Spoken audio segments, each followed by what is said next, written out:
we'll get started here. So thank you everyone for joining us today. This is our fourth now webinar for our weekly series, Navigating Northern. And this webinar is designed to provide you guys with answers to questions about topics that we think you guys need to know as recruiters, and just a lot of college topics are going to be covered throughout this series. Today's topic is all things pathways and programs. So it'll be a really exciting topic. Hopefully you guys get a lot of information today.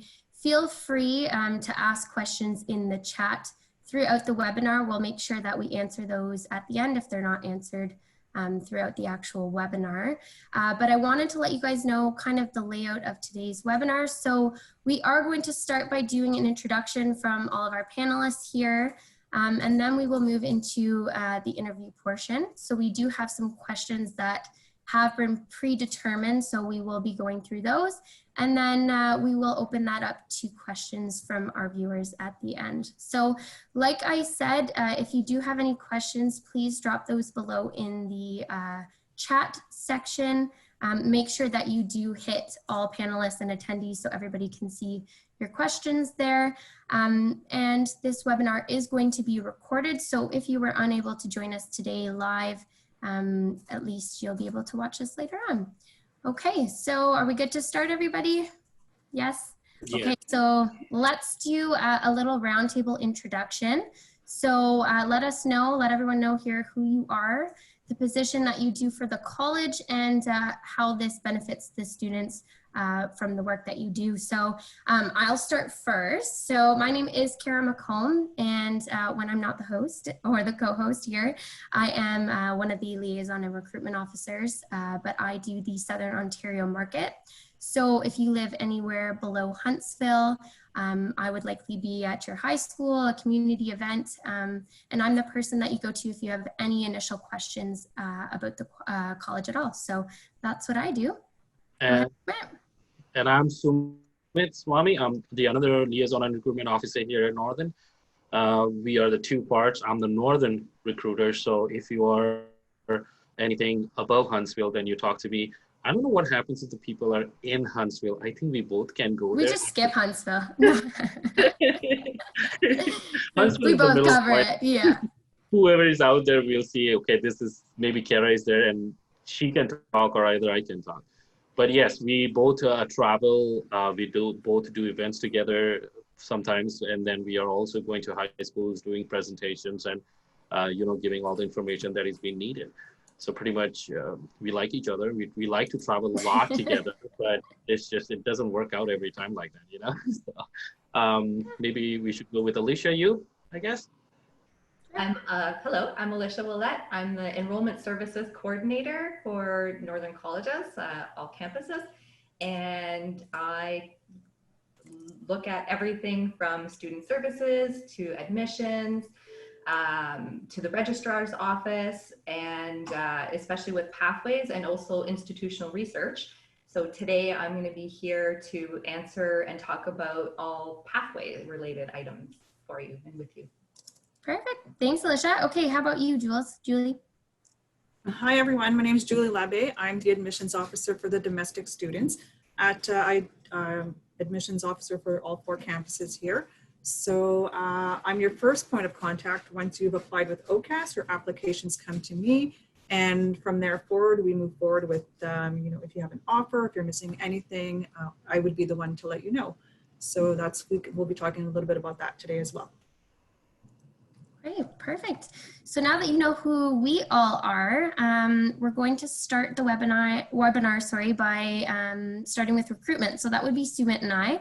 So the first question that we have here is, how has COVID-19 affected student recruitment for fall 2020? So I think I'll answer this one, Sumit? Yes. Okay, perfect. So COVID has definitely switched things up a little bit for us this fall. I mean, normally we're always on the road and we're traveling and we're going into high schools, events, libraries, and now, with COVID restrictions, we're unable to do so. So as a result, currently, we do have quite a few high schools booked to be in person. but it is likely that these are going to move to a more virtual platform. With that being said, we are going to be able to use platforms such as this, like Zoom, Skype, to facilitate presentations that we would normally do in person. So that way you guys can get all the information that you need. But as it stands, we do have them booked, but we are prepared to do a virtual format. We also do virtual booking. We have a virtual booking appointment tool, so that can be utilized as well, but we'll talk a little bit more about that in a later question. So Sumit, anything that you wanted to add to that question at all? It's mostly online now, so pretty much we do everything online. I don't think there will be any travels, but it kind of works out towards us too, because we are more accessible now. We don't have to travel all the time. So if you have any questions, we are mostly free to answer, and the dialogue between us will be more prominent than it was during the last 2 years, I guess, since we're traveling. Definitely. Yeah, exactly. There won't be as many gaps, and we'll be able to do these type of webinars weekly too. So that'll be helpful. Okay, so next question, which is a question that we get asked often, and I think is something, especially because we are a Northern college up in Timmins and Kirkland Lake, Moosonee, Haileybury, is campus tours. Campus tours are very, very important for students, parents, to get a feel for the campuses. So are we going to be doing those in the fall, Sumit? So I think I spoke with the campus managers and our health and safety manager, and they did said that from next week we will be able to do campus tours. But the thing is, we have to still do it within the norms of COVID-19 pandemic. So we cannot entertain anything more than 2 people. You still have to wear masks during the whole campus tour. We have to follow the social distancing paranorms. And it would be a shorter campus tour, not the full one, because the thing is, some of the campus parts are not accessible at this point. But the major ones are always there. So you can see the classrooms, you can see the residency, you can also see the labs if you want to, but it should be very pre-planned, because after we have used it, there is a process of sanitization that needs to be followed after that. So it has to be a short one and pre-planned, at least I would say 7 days before you are thinking of coming here. But if you're not able to, we will also do virtual campus tours. So we can also use Zoom, FaceTime. We also have Microsoft Teams, and you name it, all the social media aspects, we can do it. And we can also do a virtual campus tour, and it will apply the same way. I can show you the labs, I can show you how the residency looks like and other options that we have. The other thing is too, if you are thinking about, let's say, coming in for a campus tour, once you have pre-planned everything and once you're coming in, even at that point, we will make sure that there is sanitization process in place, and we are not hanging out at the same time for a very longer time. So it would be a quick campus tour. So if you're thinking of coming in from a distance, just bear in mind that we will be not able to accommodate the campus tour as we used to, where you can take your time and see and feel everything. It would be just a quick one, but online options are available. I think we will have an online campus tour booking tool coming up pretty soon, just like we have for one-on-one sessions that we have for Kara and me. At that time, you can book it, your campus tours, and it will be only strictly, I think, during the morning hours and not afternoon, because of the limited resources that we have at this time, and not everybody's working from the campus. So those are the options that are available right now. So whoever is thinking about it, maybe give us 2 more working days and we will have everything online figured out, and we'll have the links ready for you guys. And then from next week, we'll be able to kind of go up and going. Perfect. Now, Sumit, I just want to double check. That's all campuses, correct? Or for now, Timmins campus has approved it, and I think Haileybury campus and Kirkland Lake campus are still into the discussion about it, because Haileybury campus has a little bit of, I think, construction going on. They are making the new parking lot there, so it's more smoother, better.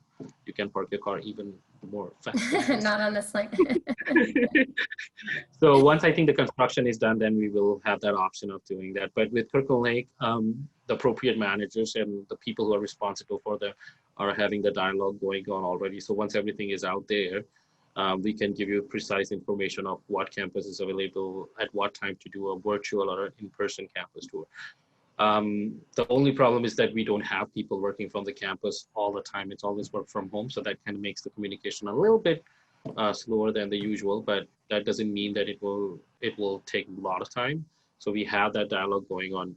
Kiara and I, we are just the people who do the campus tour. Most of the decisions are being made by some other people. So once they say yes, we're ready to go.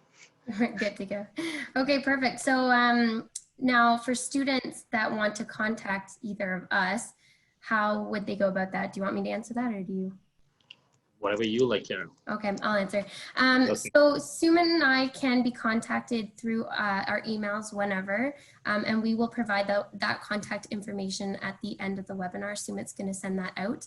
But like I had mentioned in an earlier question there, we do have appointment bookings available. So if you did want to meet one-on-one with us, similar to this, and answer some of the questions that you have, you can definitely do that. That can be booked through our website. Right at the top, there's actually a banner there that says book an online virtual appointment, or whatever it says there, and make use of that. So we are here to help you if you have any questions at all. All right, now the last question here for you, Sumit, is how does the fall look in terms of residence for students that have programs that were deemed essential and they need to attend campus? What's going on with that? So I sent an email yesterday, and let me just read out the same email that I received from our amazing Christine Bender, the best of the best. The residents, she says the residents will be open for students who are looking for accommodation. So let's say if your program is deemed essential, and if you have to come in class and do the labs, you will be able to come in and, you know, start living at the campus. The other thing is that they have, they are placing the protocols in place at this moment, how the distancing will work, how sanitization will work, and every other aspect of it. So for now, the procedures are in place, and they are out with our health and safety department to get it approved.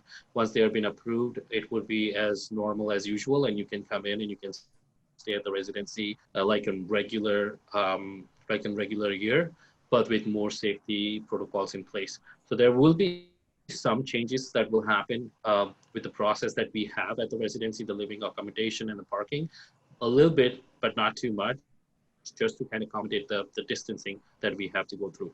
But yes, it will be available for you guys. Whoever has already paid their deposits, they are confirmed. And if whoever are thinking about paying their deposits, you can start doing so. But make sure your program is essential. If the program is not essential, if it's not deemed essential and you don't need any lab work, I would suggest there would be no point of doing that, because pretty much you are not coming to the campus anyways. You're doing online courses, and even though if you come here, it won't make any sense for you guys. So plan it that way. Again, we are always accessible. If you have any questions, you can email, phone. I'll share all that information before the webinar ends so that you can get your questions answered in that sense. Okay, perfect. Thanks, Sumit. So that was the recruitment portion of our little interview section here, and now we'll move on to admissions with Julie. So let's talk a little bit about the admissions process. What does that look like? So the admissions process is, so anyone attending any college, Ontario college program applies through OCAS, so ontariocolleges.ca. So from there you apply, you can apply up to 5 programs with OCAS, 3 at one college. So yeah, you can apply up to 5 programs, and then from there you apply for your program. If you struggle applying for your program or have any questions, OCAS does have a chat option, or you can call them and they can definitely help you along the way to apply for these programs. So applying for a program is $95, and also it's very important that you provide your educational documents when applying to a program. So for example, if you're applying for a business program, I'll need to see that you have a grade 12 English, a grade 11 math, social work, a grade 12 English, anything like that. So we'll need to see a high school transcript, or if you have those prerequisites from another college, then you would request one of those transcripts. Transcripts are ordered under the education section of your OCAS applications. So it's a nice flow. They've changed it this year, so it's a little bit easier to follow. Just flows into your personal information, education, how to pay for your application, and so on. So once that's all done, That gets sent to me the next day. Usually I'll upload all the applications. From there, you'll get an acknowledgement letter from the admissions. And then from there on, that's when I'll start assessing your applications. Once I have all of your information, I will send you out an offer, or if you're missing information, you'll receive that letter as well. So on those letters, it'll tell you exactly what you're missing, who you can contact, and so forth. It would probably be me that you would contact, but I can definitely help you out if you are missing anything. So like I said, you'll receive the offer letter. Within that offer letter, it'll advise you how to confirm to your program. That's very important, especially for our vet tech programs, our nursing programs, anything with a high intake. So by February 1st, you want to confirm those offers. So confirmation, and then so on, and then you would pay your registration, so your deposit fee. So that's usually a $500 deposit fee due by June 15th. But this year, due to the COVID, we've reduced it to $250. So deposit is paid, and then from there on in, then you'd be receiving information from our student services. So that's pretty much how admissions, how the admission process starts. Okay, perfect. Thank you, Julie. So now, how about if a student wants to attend this fall? What programs do we have space left in? So right now, pretty much all our programs do have space, especially because a lot of them are going online this year.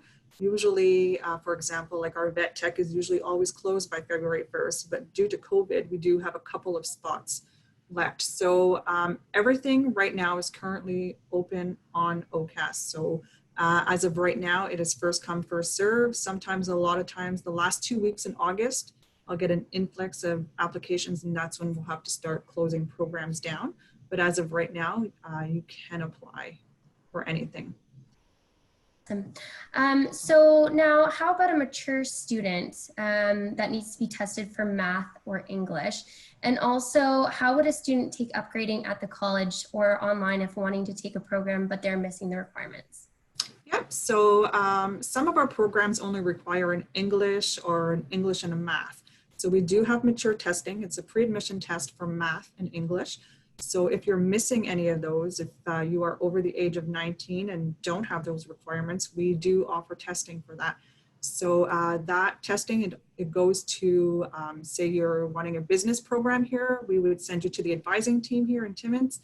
They would make arrangements with you to write that test. If you needed to write a test for that for the veterinary sciences, we would send you to advising in Haileybury to write those tests. So any program that has English and math, you can definitely write those. There is no testing for our sciences. So if you are missing biology, chemistry, there is no testing for that. You do have to do your full course for that. So that's, we do offer academic upgrading.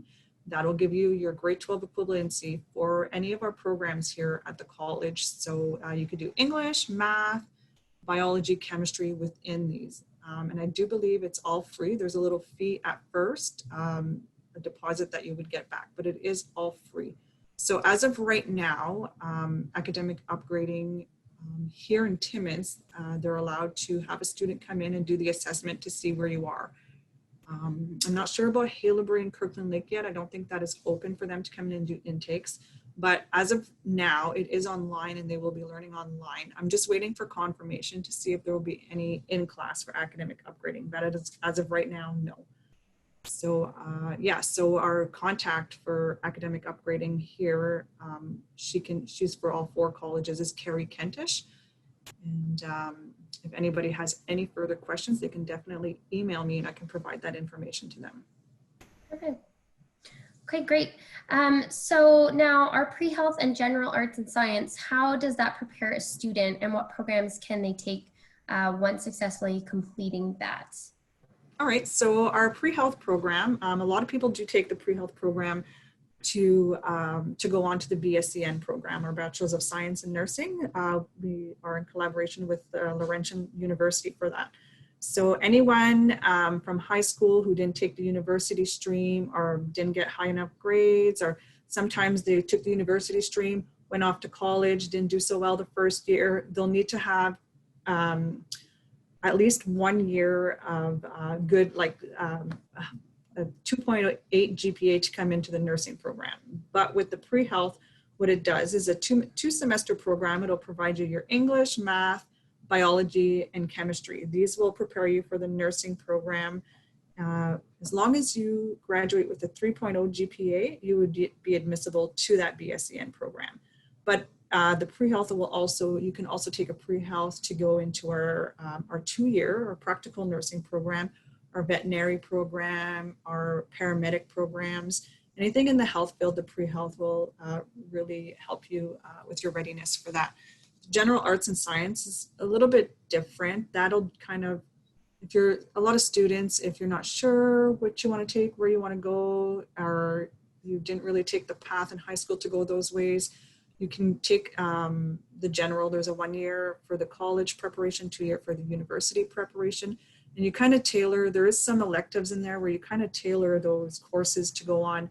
If you want to do like nursing or anything in the trades, it'll kind of tailor you for that as well. Okay. Great. Yeah, I know for myself, I went to school for business and I had to take an elective in environmental science. And Yeah. it was the hardest thing because I didn't prepare myself for any science courses. So yeah, I could understand why people would want to take something like this to prepare themselves for studying something in that field. But even sometimes if you're taking the general arts and science and say you want to go down like the nursing, the practical nursing, or the social work field, you may have some credits in there that you can transfer over to those programs where you don't have to retake them as well. Oh, perfect. Okay. Yeah. Great. So now how about internal pathways? I know Northern, we have quite a few movements that you can do through your programs, and let's talk a little bit about those pathways. Okay, so like we said, the pre-health program is a great internal pathway. It'll lead you to nursing, paramedic, any of those fields. We have business programs, so anyone applying to a business program will start off with the first year in the business fundamentals. That's the platform for every business program. From there on, you can choose to go to accounting, marketing, general business, so the 1 year, and then your pathway onto a different business program. The office admin, we do have the 1 year office admin general. That's a 1 year certificate, and then you can move to your 2 year executive. So we do have those pathways. Alicia, can you think of any other internal pathway? We have some in the trade sector as well. We've got the motive power ones. We've got automotive. So you do a 1 year technician, you get your certificate, and you can go on to a 2 year technology. We also have the millwright program for that as well. So same thing, start with a technician, 1 year certificate, go on to a 2 year diploma. Yes, and also in our veterinary program, so you can do your 2 year veterinary technician, and then once you have your diploma for that, you can move on to your 3rd year wildlife or companion animal as well. Now, I know if one of you wants to speak on this a little bit more, we do have an interesting sort of pathway between our electrical and our instrumentation program. Could you talk a little bit about that one? Because it's a very interesting thing that we offer with that. Yeah, so with the electrical, you would do your electrical engineering, your 2 year diploma program, and then you can add on, you start with your instrumentation, yeah. So you do your 2 year instrumentation diploma program, and then you can apply for your, I believe it's 6 courses you would need to take with that in the electrical program. Like you come a 3rd year, take those 6 courses. I believe a lot of them are online as well. And that would give you a dual diploma, your instrumentation and electrical. Great, thanks. Yeah, that's a really, really interesting one, because I know if you take your electrical first, you can't do that and move into the 1 year of instrumentation. So you have to start with the 2 year instrumentation first, and then you can add on that final year as electrical, which is great because you have Correct. 2 diplomas in 3 years. So yeah, exactly. Even with our veterinary assistant in animal grooming, you can do a dual certificate in those programs as well. Yes. Okay. Now, how about postgrads? What are some of the postgrads that we have here? at the college? So right now, postgrads, we have the companion animal rehabilitation. So that one is for anyone who's completed a veterinary technician diploma, 2-year, can come in and take this companion animal certificate. So you don't have to be a 2-year graduate of the Northern College of Vet Tech. You can come in from any 2-year vet tech program at any other college.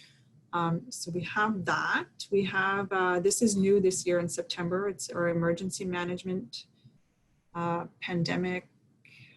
It's a long name there. Response, something. Response program. So that program is designed, it'll be a 1-year certificate. So right now, a lot of our students are those who've completed the paramedic program, the pre-service firefighter program, a nursing program.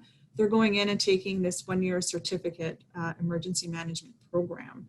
And so companion emergency. And that's a super fitting one right now, especially I'm assuming that a lot of people will be very interested in that postgrad. Exactly. It's kind of ironic how this came out this year with this whole pandemic, and it's a pandemic planning program. Yeah. Yeah. So companion, emergency, and I believe there was one more, welding. Yeah, the welding design program. So that's a one-off certificate as well. Anybody with a welding engineering diploma can apply for this 1-year certificate welding design program. So those are the 3 we have right now for postgrads. Great. Okay. Well, thank you, Julie. I appreciate it. That's the end of your little segment here. Thanks for having me. And then we will move to Alicia. Okay, let's talk about pathways, articulation agreements, transfers, whatever you want to call it. So I think to start, it'll be really important to explain what the heck a pathway or an articulation agreement is, because I know it's something that is a super important thing to know about, but not a lot of people know that it even exists. So let's talk about that. So articulation agreements are basically partnerships. They're actually formal agreements that we sign with other institutions, other colleges and universities. It's a way to take your credits from your college programs, your certificates or diplomas, and those can translate into credits at the university level, or they can also translate into credits at other colleges and universities. So that's basically what it is. It's a partnership. Perfect. Okay. So I know that we have quite a few partnerships. How many roughly do we have, and with what institutions do we have these agreements with? Well, we have well over 200 articulation agreements, signed articulation agreements, but we have many, many, many other non-formal pathways that you can choose from. But the actual articulation agreement signed that we do have, we have a great partnership with Algoma University. We've got the computer engineering technician program at Northern that will bring you into a degree for Bachelor of Computer Science. We've got the social work and the ECE programs. There's quite a few that can translate into degrees. So you can go into social work, psychology, sociology, or community development, and that's all at Algoma. We also have the business 2-year. So any of the 2-year programs would translate into a Bachelor of Business Administration. So this is going to give you credits towards your degree. So once you've finished your college diplomas, you take the credits that you've earned and apply those towards a bachelor at the university level. So that's great. Other places we have Laurentian, we've got partnerships with University of Hearst if you want to stay in the north. If you want to head south, we've got McMaster's and Queens. If you want to go across seas, not right now, but one day. We've got some partnerships with the Institute of Ireland as well. All over the world, actually. All over Canada, Ontario, and the world. We have tons of them. Perfect.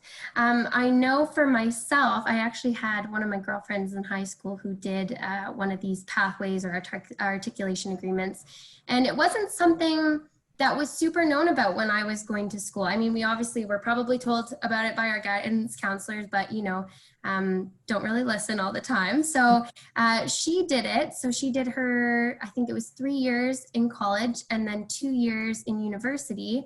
And she came out with 2 credentials at the end, whereas in 4 years, I only came out with 1. So it's a really unique opportunity for people to get that extra little bump above others for only an additional year sometimes, or sometimes even the same amount of time, right? We do have a few 2+2s. So it's definitely something interesting. And that leads me into my next. In your opinion, why do you think this is a unique opportunity for a student, and how would they benefit from choosing this option?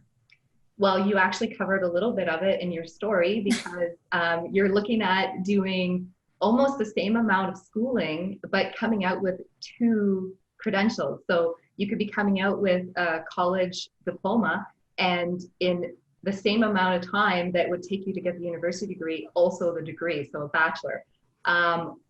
Sometimes it would take a little bit longer. You might need to do it 1 more semester or even 1 more year, but it's still extremely condensed, and you're still getting twice the amount of credentials.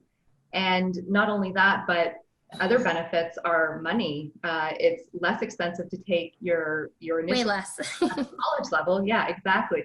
So for 2 years of college and 2 years of university doesn't amount to 4 years of university. So you're going to save there. If you want to stay local, if you don't want to move on to university yet, or move away from home and you want to stay in your community, that's the perfect opportunity, and making it something that is manageable for you to start off small and then think big, right? So you have that opportunity. So it's the earning the double credentials, it's the time, the condensed time, and the saving of the money. Like, I mean, those are the biggest unique opportunities that you can possibly have. I have a small question before we go any further. Is it better to do, let's say there are so many articulations in place right now. So let's say social service worker program, business program, all those programs have university courses too. Is it better to do a university degree from the start, or an articulation would be a much better option for the students who are trying to go into those kind of fields? What do you think is a better idea? Who are you asking, Alicia? Yes. Yeah.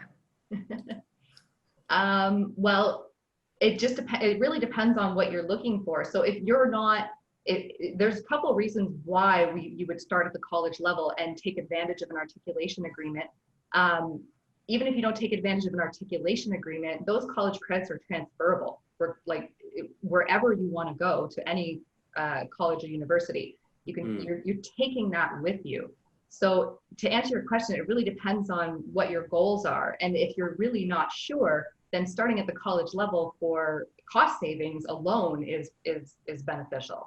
Okay. Does that answer your question? Yes, it does. It does. One other benefit too that I see for a lot of students that I speak with is different learning types. So a lot of people really like college because of the hands-on learning that they get. And what better way to get a bit of both, right? And do both of that. And another thing too is, for a lot of students, the idea of going right into university, you know, scares them, it frightens them. I know as a university graduate, it's very, you're on your own and you have to be in charge of all of your projects, and it's very self-oriented. You know, you're in a lecture, you listen to the lecture and you have to read the textbook and complete your education that way. So for people that aren't necessarily there yet, it's a really good stepping stone to start in college and then move to university afterwards. It's, I think it just kind of eases the transition a little bit better too. And to add on to that as well, you could have the opportunity to do 2 placements, so potentially in programs. You could have the potential to do it at the college level, get your feet wet, so to speak, and then at the university level. So those are 2 different experiences, like you just described. Yeah, exactly. And as someone that used to work in the co-op and career department, it's super, super amazing that you can get those placements and that hands-on experience while you're studying. And it really sets you apart as someone that is looking for a job afterwards once you do graduate. So it's great that college does provide. Oh, did your background change?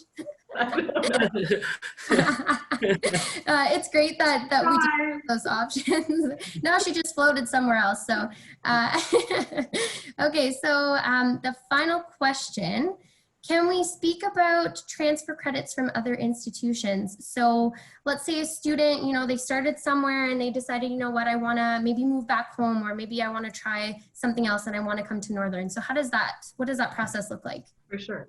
So just like taking your credits from Northern and bringing them somewhere else, you can take your credits from other colleges and university degrees that you've obtained, or just course credits that you've obtained, and you can apply them to any of our programming as well. There is a process for it. So if you're within, this is the general rule, if it's within 5 years that you've earned these credits, then you can apply for credit for credit, basically. There's an application process, so you just fill out the form. There's a $25 fee. You can apply for as many credits as you'd like, and you only pay up to $200, so it's $25 per up to $200 for that year. If you are planning on receiving, or you would like to obtain one of our certificates or diplomas, though, you do need to have 25% of your courses done with the college. So just keep that in mind. But that being said, you have 75% of a program that you could potentially come in with already. So that's huge, right? And that applies everywhere. That's coming and going, but we absolutely look at those for sure. If it's, let's say, more than 5 years old, your education, but you have some credits within the last 15, 20 years, depending on which type of programming you'd like to enter into, plus you have work experience, you can do something called FLARing.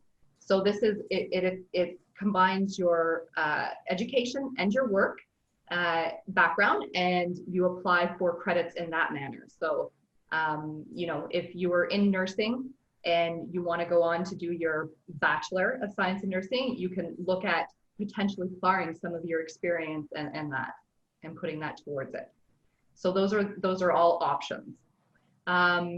And the other part of that is also challenge exams as well. So you can challenge courses and in trades and things like that. So there's a lot of opportunity to come in with what you already have and apply it to the programming. Always good to ask. It's always good to just reach out, because you never know until you reach out. So exactly.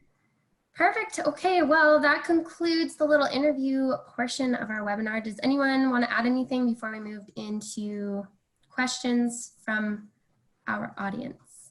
No? Good. Okay, Sumit, what's going on? Do we have any questions here? There are some questions, but I did answer them while we were going through the webinar. They kept me busy. But the biggest one I saw was people are still asking questions about how online classes will change everything. And the question is basically asking us, saying that will online classes dilute the experience, or it will dilute the education that they are getting?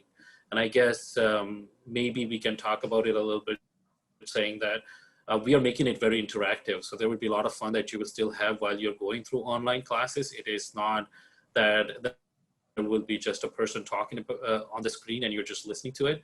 So there would be a lot of interactive options that you will go through. You'll still have the same experience that you will get even if you come in, while you come in person, but while you're taking online, it will be almost the same.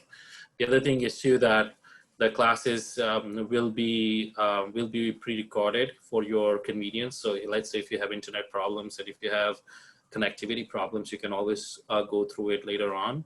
Plus the deadlines would be more lenient. So let's say if you're not able to submit your assignment within the time frame that was been given to you due to technical difficulties, is always understandable, because this is the first time that we are going through this kind of education system. So that would be okay. And pretty much, yes, online classes will not dilute anything. It will be the same way as it would be and it should be if you come in as in person. The other questions were more international based, and I guess as Edna is answering them as it comes out. Thanks, Edna. And there was one. Add on to your question that you received there, Sumit. just about the courses and how we are moving to an online format. This was addressed in our last week's webinar, so if you didn't get a chance to attend that live, we did actually have the deans. Sorry, I keep looking down here, but the camera's up here. If you didn't get a chance to attend that webinar, we did post that onto our website, and we did have the deans of all of our academic areas, as well as the president of our college, talking a little bit more about that and how each of their coordinators and their professors are dealing with the new online format. So if you did want to learn a little bit more about that, I would definitely recommend checking out last week's episode. So that's true. Okay. The other question was, and I'm asking you, everyone here, I kind of have a little bit knowledge, but not that much. It says, I'm a student of Northern College, Timmins, and I have electrical technician program. And the student wants to confirm if the labs are going to be in class or not, and if they are, when they will start, because the student seems to be an international student and might have to travel. I did give Aaron Klooster's information, but Alicia or Julie, if you have any information, if you want to put something out there, it would be very helpful for Sukhveer Kaur to kind of get some information about it. So as far as I know, for any kind of trade program, there will be a mix of online and in like on-site lab learning. Okay. I don't have much information, but that's what I know.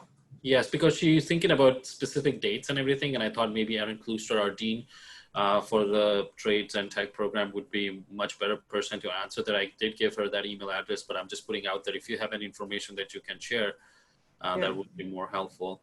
If anybody's looking for information on how their program will run, I do have information from the deans that I can email out to them. So once you give my email address at the end of it, if anybody has any of those inquiries, they can email me as well. Perfect.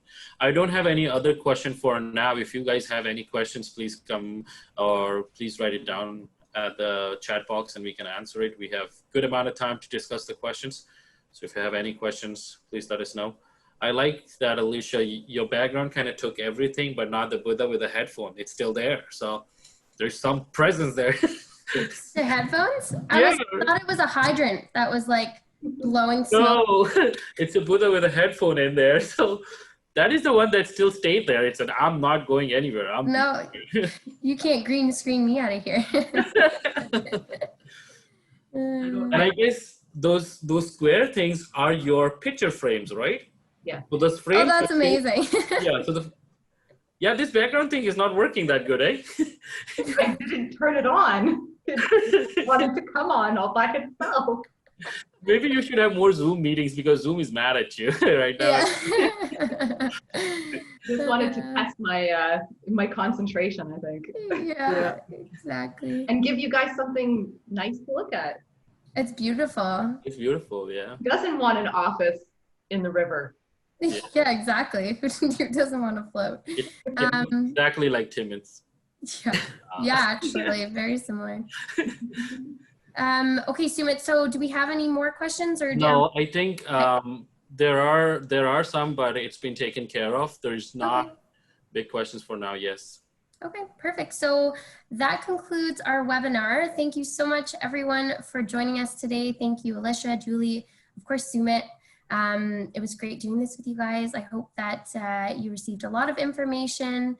And of course, this will be posted on the website, so you can refer back to it if you'd like. And you can always book an individual appointment with Sumit and I, like I had mentioned a few times throughout the webinar. Please, if you do have any questions at all, we are here to help. That is our job, so please take and make use of that. And make sure that you attend next week's webinar. Same place, same time. It will be Wednesday at 1 p.m. And then next week's will be all international, and Sumit will be the host. So stay safe, stay connected, and thank you so much, everyone. We enjoy doing this. So take care. See you next week.